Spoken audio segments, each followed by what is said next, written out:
Howdy, this is the Views from the Schott podcast. I'm your host, your one and only host, Tim Miller, and today it is Friday, August 29th, 2025, and I wish you a very, very, very happy according to Hoyle Day. Well, it's been a long time since I've sat down and just talked Ohio State hoops with you. So today, that's what I'm going to do. Got a couple of mailbag questions here that we'll cover. Along with that, a couple other topics that I wanted to cover at certain times this offseason and just haven't had the chance to. So excited to do that. This is the first time I've done this in our brand new home that we've moved into. So congrats on that to me, I suppose.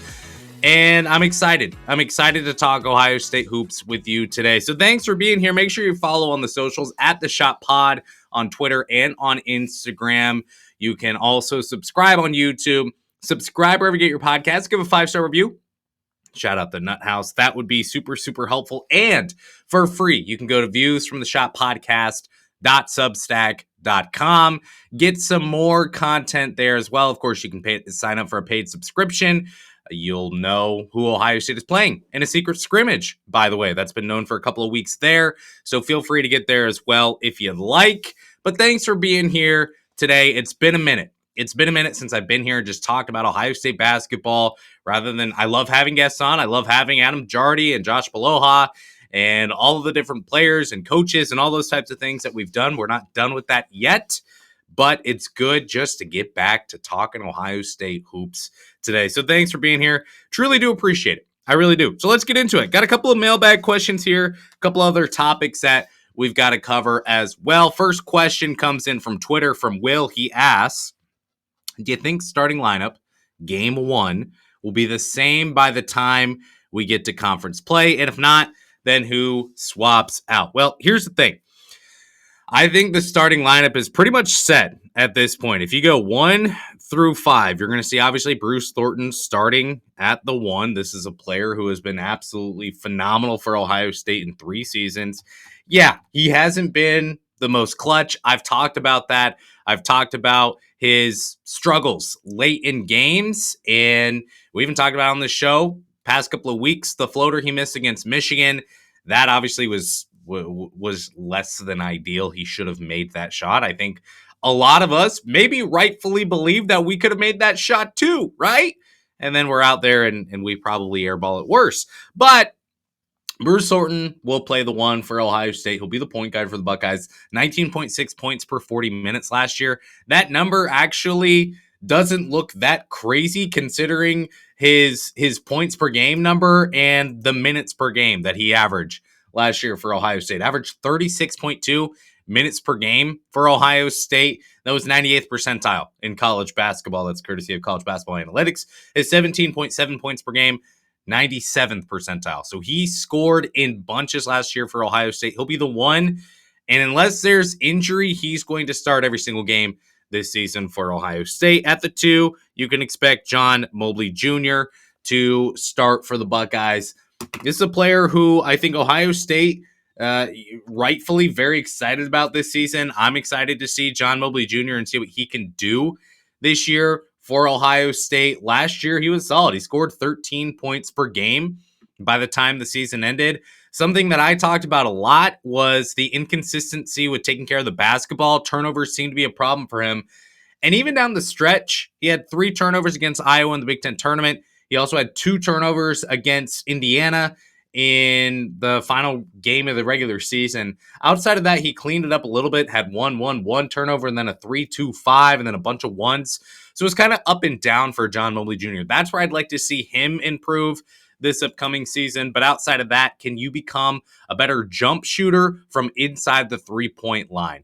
Regardless, he got invited to the Chris Paul camp or some other prominent camp for point guards or shooting guards, whatever the case may be. So John Mobley Jr., he's a future NBA talent. He may not be a Mike Conley Jr. and playing 20 years in the NBA, but he should still have plenty of time to develop here at Ohio State and then have plenty of time in the NBA as well with his shooting ability, his quick trigger, quick release, his range, all those types of things.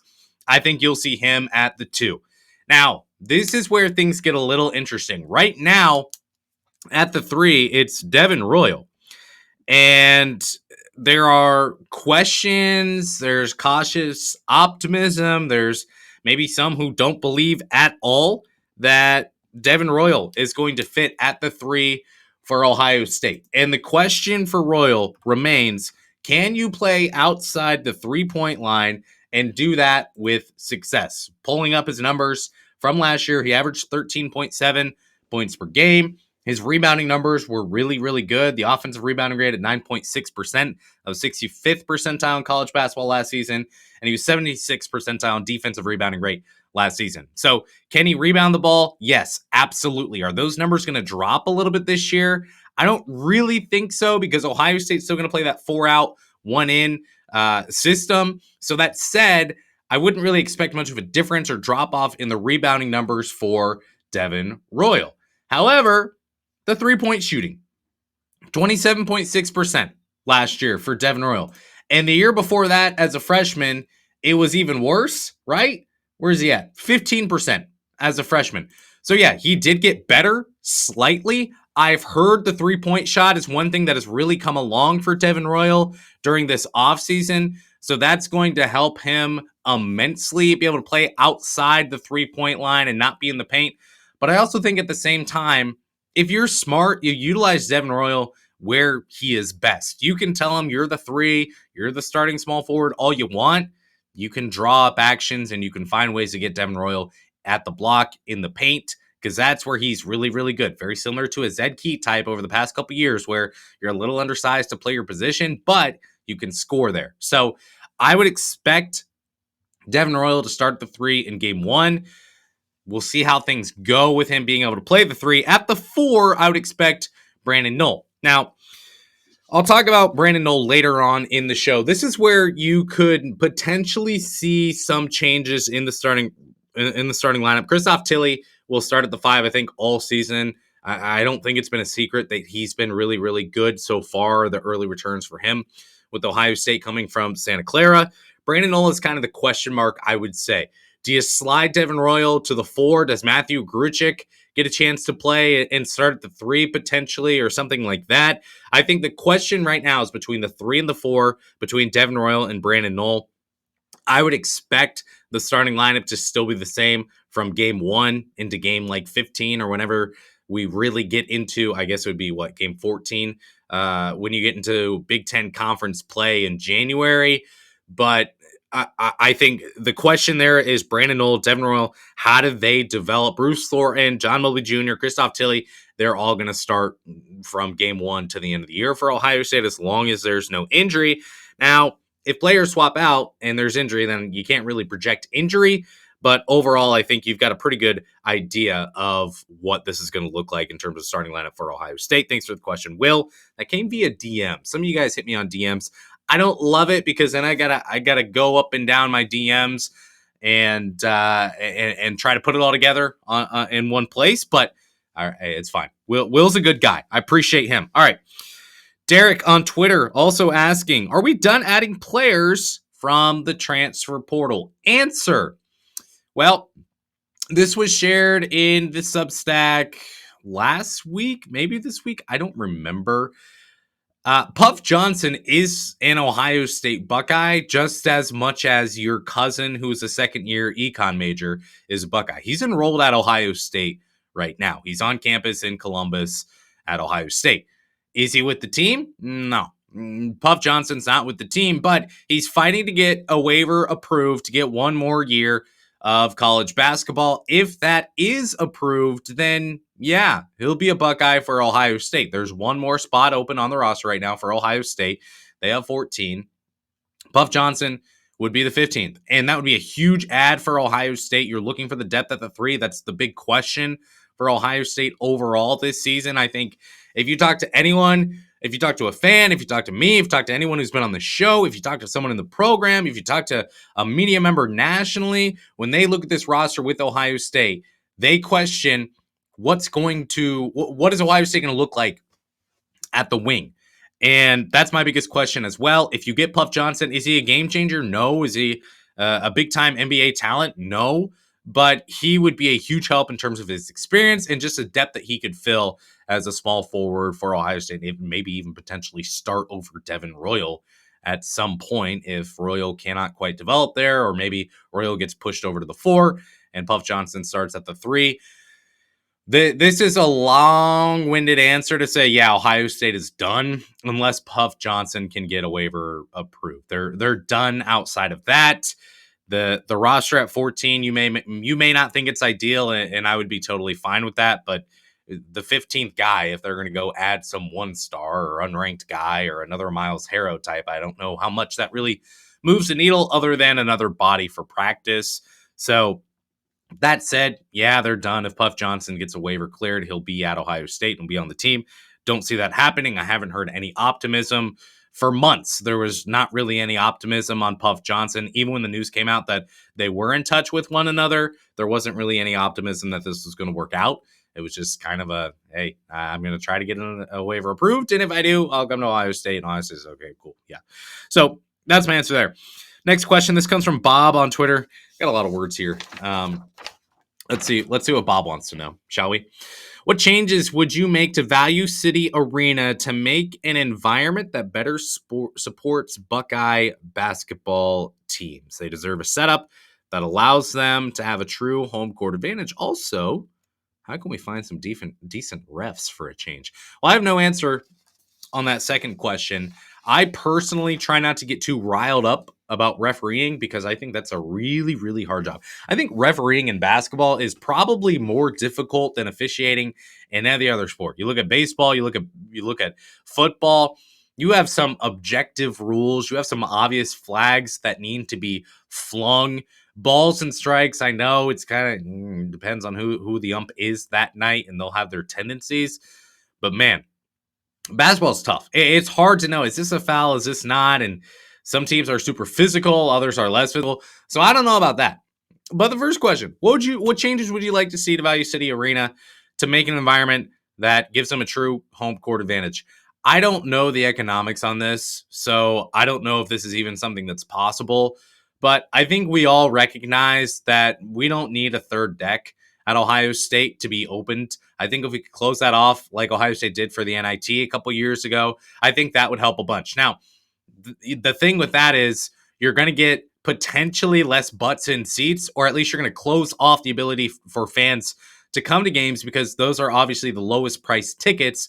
Therefore, you are kind of boxing out a fan base that maybe it's like you and I potentially were younger. Maybe you're getting started in your career. You've got college loans to pay off and you don't have the greatest car and you're not generationally wealthy, for example. So you would say, yeah, I'd love to get to an Ohio State game, but I can't pay $70 to be on the first or second level. So I'll go to the third level and I'll pay $30 in a Big Ten game, or $10 at some point on a Tuesday night against Penn State or something like that. So there's the advantage of having that open. I get why it is open. At the same time, if you close that off, you're moving everyone down to either the first or the second level, which means everyone will be more condensed. Everyone will be louder. They'll feel louder. And it should be a little bit better of an environment overall for Ohio State. Maybe you open it up for if Purdue comes to town. Maybe you open it up for the Michigan game or something like that. But outside of that, I really don't think you need to have it open. I would much rather pack everyone in on the first and second level than have everyone spread out on the first, second, and third level. And on the third level, honestly, there's so much room up there. I've joked about it before. It's true. You could literally bring in a pillow and a little blankie, and you could just spread out on like 4 seats. If you buy all 4 seats, you could just spread out there. Or if no one's there, you could spread out and take a nap. I mean, it feels that far away from the action at times that I think that would help overall, is just closing off the third level. I don't know why Ohio State doesn't do it. I'm assuming it's because they're generating enough revenue from the $10, $15, $20, $30 tickets to support leaving it open, and they don't want to lose out on that. They think they won't get enough revenue by pushing everyone down. I get that. It's a math problem there. Life is kind of all about money. This is a business. I get it. That's one thing. Other things I would love to do. The LA Clippers did this in the NBA. I don't know like what the early returns are on this, But we need to designate a section where if you sit there, you just go nuts the entire game. I don't know what section it is. I don't know what you call the section. You can't call it the Nut House because the Nut House has their own section where they are at times standing and clapping, most times standing and have their arms crossed across their chest, and that's okay. But I just so you know, I've had some private conversations with some people who participate in the Nut House and say we actually want this to be good. The leader, we want this to be good, and there are some things that we can't do. And that's that. So I get it. So if you're a part of the Nut House and you say, hey man, I'm a part of it and I'm trying to be loud, I appreciate you. Okay. We all appreciate you. That said, we need just one section where you go nuts. That's where I would love to be. When I go to a game, look, when I'm at home, and it's great now, this will be the first season of sports where I get a basement and I can shut the door and kind of be put away. And my wife doesn't need to hear me be loud and yell and exclaim and all of those different types of things. So that's great. Still, there's something about being at a game where if I'm at a game, I want to go nuts. I want to yell. I want to cheer. I want to go crazy. I get it. If you're playing Campbell, if you're playing IU Indy, it's fine. Like it's not going to be that great of an environment. But man, I mean, if you've got, I don't care who it is. If I was coming to town, if Michigan, Purdue, whatever the program is, we got to be able to get up. And I think you just need a section to be given permission to go crazy at all times. Be loud. Maybe you get one of those pom-pom. You see it right here. If you're watching on YouTube, that right there. It's a pom-pom that I got from a game. And I have it there with some other swag that I have from some sports teams that I support. You get a pom-pom. I don't know what it is, but you're loud and it's expected. I know that the fan base at large, it's kind of an aging population. It's the same way with the Ohio State football team. They'll play Texas tomorrow if you're listening on Friday. And it's just we need to have at least one section that says, hey, we're going to be loud here. Other than that, update the freaking music. The whole, like, after the first time out, Bruce Thornton is going to ask Colin White questions about, like, would you rather fight 10 duck-sized horses or one horse-sized duck? Like, I don't know. You can't hear it because of the speakers. I know they're upgrading the speakers and the lighting and the graphics and all those types of things, but if you can't hear it, it's just weird. Okay? All right, next question. Let's see. This is from Dylan. I think this is on the Substack from Dylan. What do you think about the state of high school basketball recruiting? The portal has obviously become a huge thing and will continue to be that, but with Ohio high school talent seeming better than it was during most of the Holman tenure, how do you see Diebler balancing the recruiting and NIL for both sides? Well, here's the thing. Just the fact is this. High school recruiting does not matter as much anymore for two reasons. One, because of the transfer portal. Those players in the portal are valued higher. So coming out of high school, you're not going to get paid as much in NIL as you will coming out of the portal. That's just kind of how this works at this point. Whether you like it, whether you don't, that is the situation when it comes to the portal and high school recruiting. So because the portal is seen as more attractive, you want those players more, you just spend less time, especially in this class of 2026 that isn't that strong. You spend less time really investing in guys in high school. At the same time, I think the fan engagement overall is lower. The weird thing is I have a lot of fans that, especially last year at this time, were asking me, talk more about recruiting. We want to know more about high school recruiting. And I can talk about it all you want. The thing is, a lot of these guys aren't going to end up on the same team after 1 year. And I know a lot of people that I talk to say it's just harder to follow college sports. It's harder to follow Ohio State basketball because the team last year is way different from the year before that. And the team that year is way different from the year before that. Like, I get that. I understand it. I'm all in on Ohio State basketball. So for that reason, I follow it.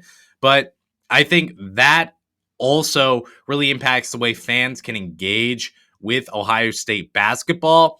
So all in all, I would say, look, the state of high school basketball recruiting, you're not as invested in these guys.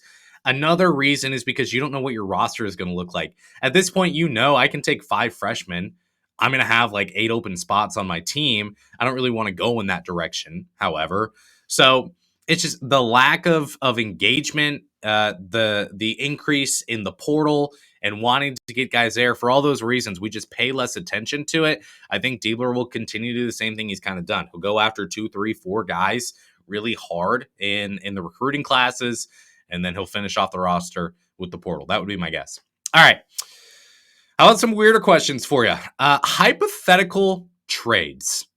If we were to just break the NCAA and say, you know what, NCAA, we're done. We're not going to listen to you anymore.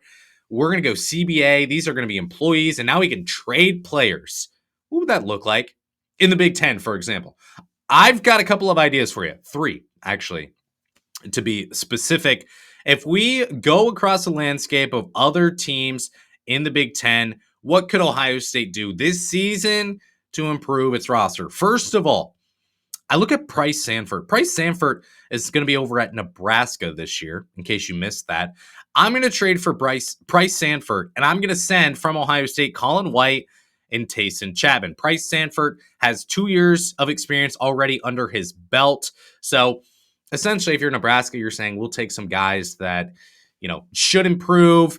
They're not going to give us a huge return this year, but over the next couple years, we hope to develop them and turn them into really good players. So Price Sanford kind of fits the mold for what Ohio State would be looking for right now. He shot 40% from deep last year. He's 6'7". He's got a bunch of experience. He's your catch and shoot type of player, or at least he was at Iowa. Here's the thing, though. Whenever you do a 1-for-2 trade here in college basketball especially, now Ohio State's going from 14 players when you'd like to have 15 down to 14, and now they're going to be at 13, so the depth there is going to be dead. Like, it's awful. We can't do this. But I'm trying to figure out a way to get Price Sanford on Ohio State, and by doing that, I don't want to trade Colin White, and I don't want to trade Tayson Chapman. These are just 2 players who haven't shown much in terms of their first year or first 2 years. If you're Tayson Chapman couldn't play last year due to his ACL injury. So all that said, I'm sending 2 guys who look to be role players for Ohio State this year and should develop. In return, I'm getting 1 player who I think will be really good right off the bat for Ohio State. So that's one I would look at. Another, Jackson Kohler from Michigan State for Brandon Knoll.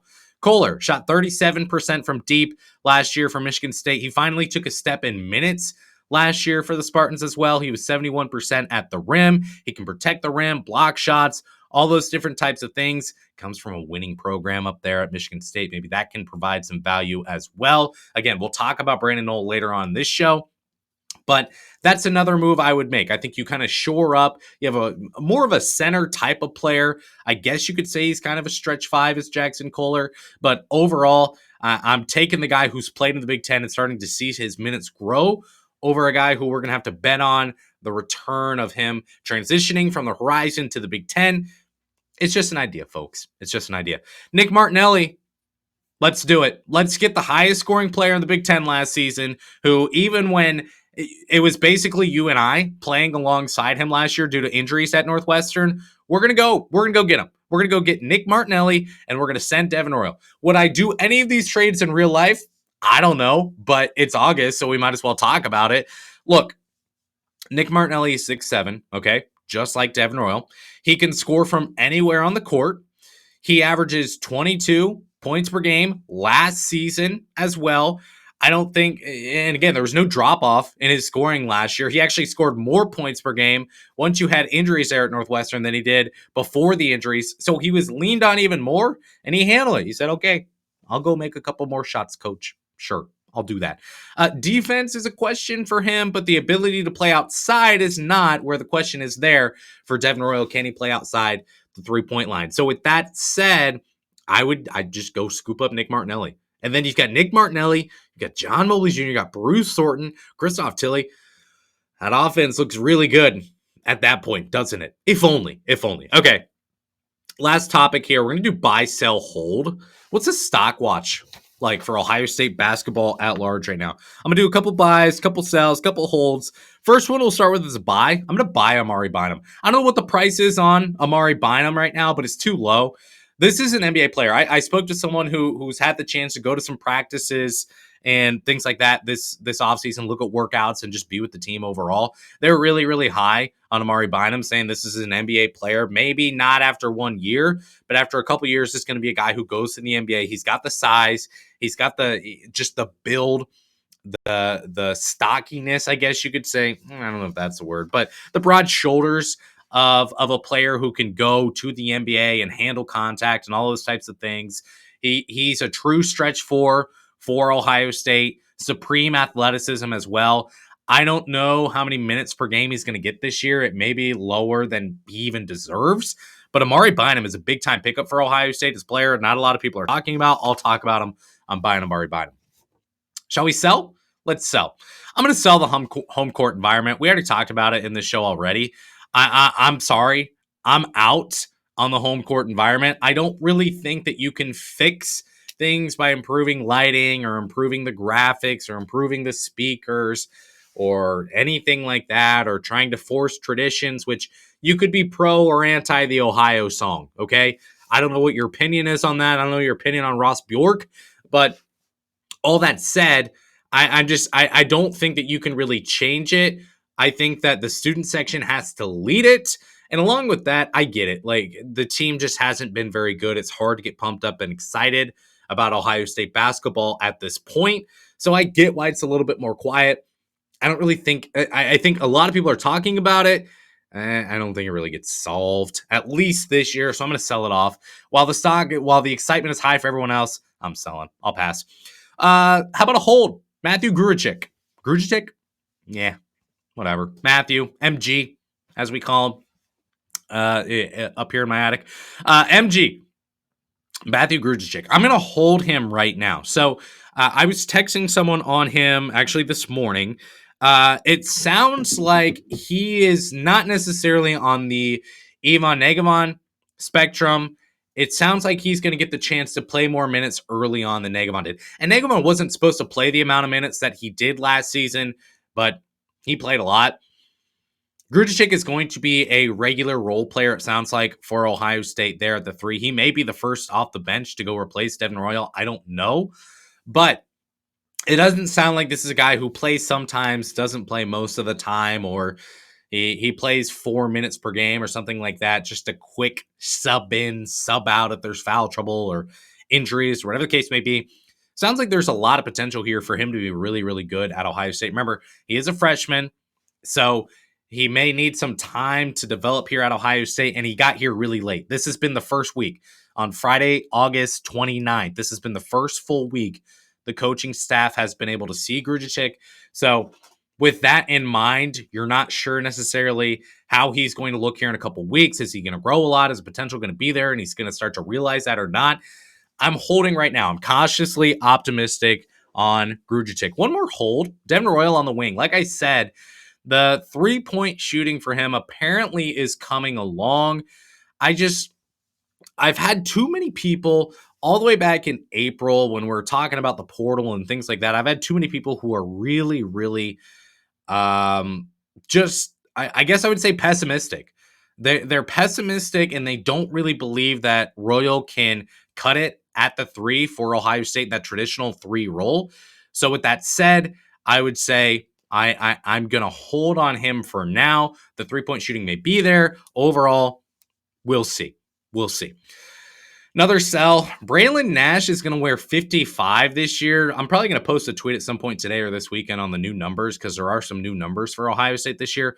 Braylon Nash is wearing 55, and for that reason, I'm out. I'm not out on Braylon Nash as a player. I'm not out on Braylon Nash as the guy.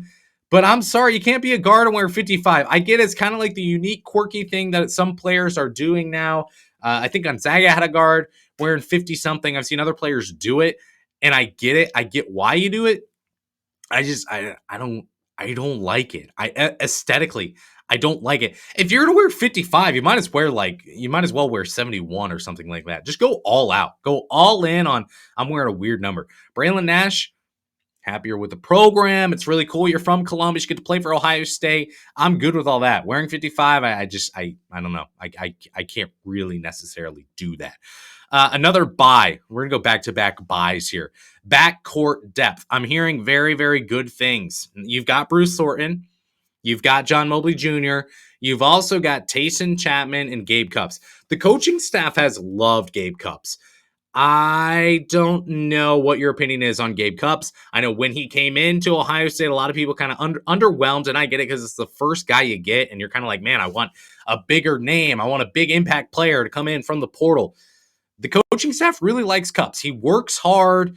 He's dedicated to winning. He wants to be a part of this program. He was leading workouts very early on in the offseason once he came to Ohio State, leading workouts with his teammates. So the staff really likes Gabe Cupps. They also really like Tayson Chapman. It sounds like he's coming along well.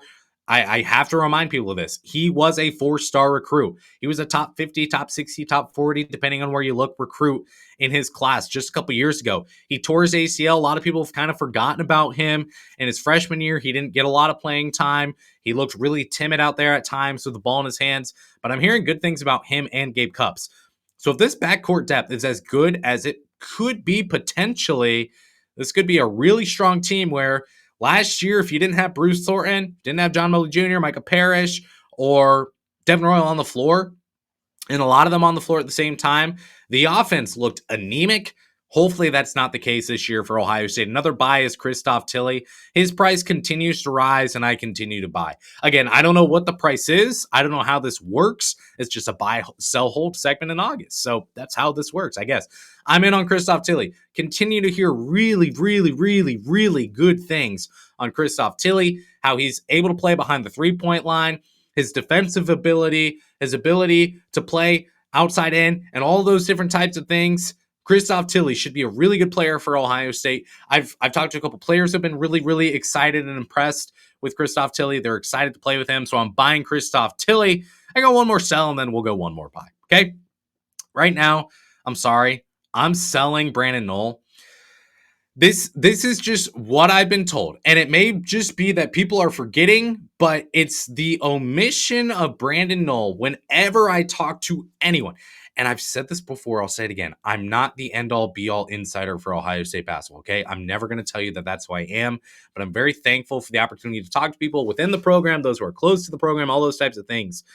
I hear, Tilly looks great. I hear we're really excited to get Josh O on the floor. Tayson Chapman, Gabe Cupps, we really, really like them. I'm already buying them. It's just every time I talk to someone, it's like, man, at some point I expect someone to tell me about Brandon Knoll. And I just don't hear anything about Brandon Knoll. I know there's a lot of questions about athletically, can he convert up to this level in the Big Ten? Defensively, is he going to be able to defend out on the perimeter? There's questions about that with Brandon Knoll. So it's the mere reason of omission, not bringing up Brandon Knoll, that I'm selling him right now.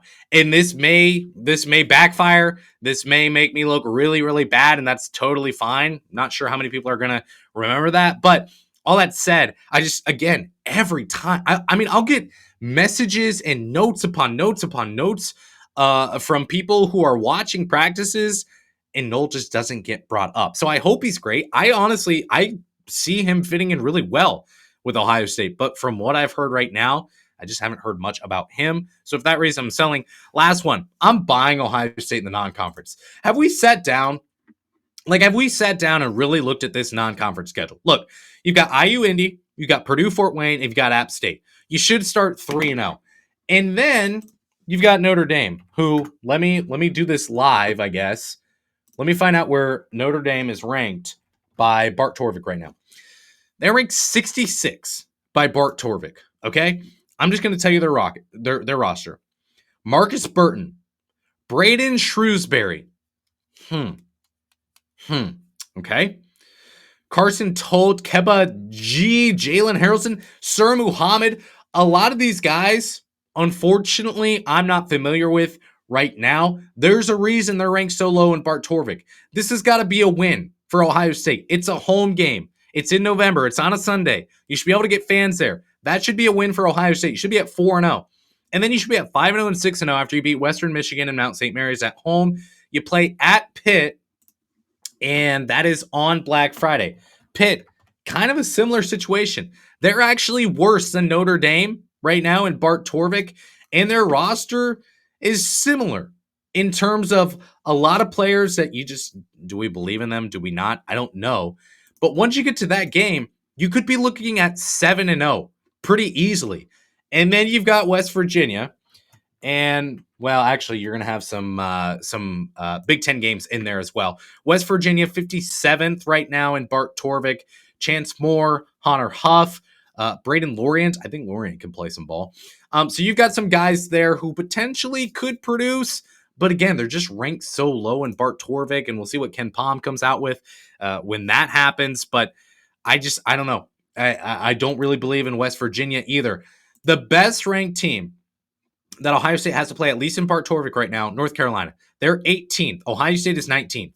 North Carolina, as you look at this roster, they got 5-star Caleb Wilson coming in that Ohio State was very interested in and recruited hard. They've got Seth Trimble there. He's played a lot of college basketball there. Has he been all 3 years at North Carolina? Let's check. Yes, he has. So he's been at North Carolina all 3 years and played a bunch of games, 30-plus games in every season. Jonathan Powell. Just remember, just think about this, okay? When Ohio State was recruiting Jonathan Powell from West Virginia when he was in the portal, what did you see him as? You saw him as a potential starter at 3. Maybe you kind of feel better if he's coming off the bench, though. He's going to start at North Carolina. If you felt better about him starting or coming off the bench at Ohio State, like, yeah, he's okay if he starts, but I'd rather him come off the bench. If he's starting in North Carolina, why are we high on him? I would not be of the opinion that I would be high on him starting for North Carolina. And then outside of that, a lot of players that you haven't heard of. They've got Isaiah Dennis in, another player that Joel Justice recruited here at Ohio State. Wanted to get him in. But overall, again, North Carolina, if you remove the North Carolina logo and you slap like Oklahoma State's logo on that roster, I don't think we fear them that much. If you're just looking at the roster overall, and I get that there's more that goes into it than just the roster, you've got the coaching, you've got the how do these teams stylistically match up? I'm not that afraid of North Carolina. And then you've got Grambling State and Virginia. I mean, in the non-conference, is there any reason you can't go, 13-0? 1, 2, 3, 4, 5, 6, 7, 8, 9, 10, 11. Sorry, 11-0. Is there any reason you can't go 11? Like, I just look at this non-conference, and I think a lot of people said, 8-3, 9-2. I didn't really see anyone saying, like, there's a real shot this team can go at 11-0. I'm all in on buying Ohio State in the non-conference right now. I don't know how to look in the Big Ten, but man, in the non-conference, all of these games are winnable. 100% of these games are winnable. You're not playing Auburn this year. You don't have a really tough game against like a Kentucky in the CBS Sports Classic. I think you probably play the worst team in the CBS Sports Classic. And the other power conference teams that you're playing, West Virginia and Pitt, Virginia, we haven't really talked about. I think they're in the 30s. Yeah, they're 35th in Bart Torvik right now. I don't know. I struggle to be all that fearful of the non-conference. So for that reason, I'm all in. I'm buying Ohio State stock in the non-conference. I think they're going to win a lot of games. I think there's a real shot they win double-digit games. I think this roster is improved. I think Jake Diebler will be improved. So I'm all in on buying Ohio State when they play in the non-conference. Okay, that's your mailbag. That's some other weirder topics. I get that. So we'll try to start back up the Summer Guest Series next week. Have been in talks with head coach Jake Diebler. Have been in talks with Matthew Gruichik. Have been in talks with Hugh Banks, Ohio State's head of strength and conditioning. So going to try to fit one of those in next week. We'll see if we can do it. But before long, we'll be getting really, really close to preseason. Windows are open, hopefully. If you live in Ohio, you got them open at night, maybe open during the day. It's cooling off. It's more pleasant. It's more comfortable, which means college basketball will be here soon. Alrighty. I appreciate you listening or watching along today, wherever you were. I really, really do. Please like the video on YouTube. She said that at the start. Please like it if you're watching on YouTube. Also, please make sure you subscribe again wherever you get your podcasts. We do this year-round, Ohio State basketball. Make sure you subscribe and follow on the socials as well. All right. Thanks for being here. I do appreciate it. It's time for me to shut up before you shut me off. Go.